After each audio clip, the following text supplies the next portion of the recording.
पर्यटनाला आकर्षित करणाऱ्या अनेक गोष्टी महाराष्ट्रात आहेत। या सर्व गोष्टींचा नीट उपयोग आणि नियोजन करून महाराष्ट्राला पर्यटन देशात पहिल्या क्रमांकावर नेणं शक्य आहे, असं मुख्यमंत्री देवेंद्र फडणवीस यांनी म्हटलं आहे।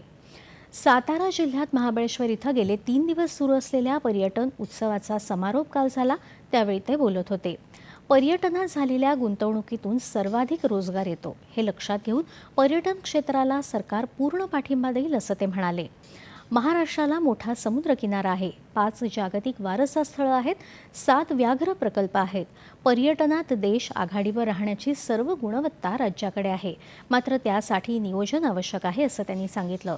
पर्यटनाच्या सुविधा, रस्ते, स्वच्छता आणि स्थानिकांचा सहभाग यातून एक पर्यटन संस्कृती विकसित करायला हवी, असा सल्ला त्यांनी दिला।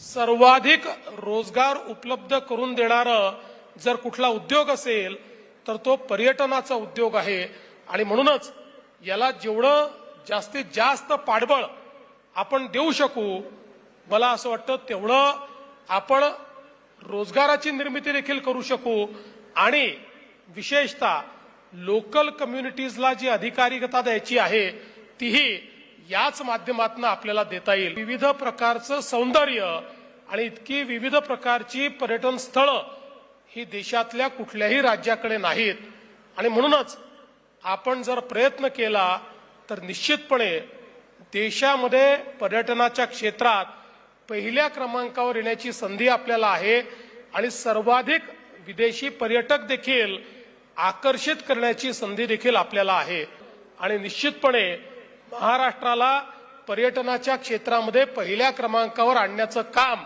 हे येत्या 5 वर्षांमध्ये आपण करून दाखवू। या कार्यक्रमाला उपमुख्यमंत्री एकनाथ शिंदे, विधान परिषदेचे सभापती राम शिंदे आणि पर्यटन मंत्री शंभूराज देसाई यांच्यासह इतर मान्यवर उपस्थित होते।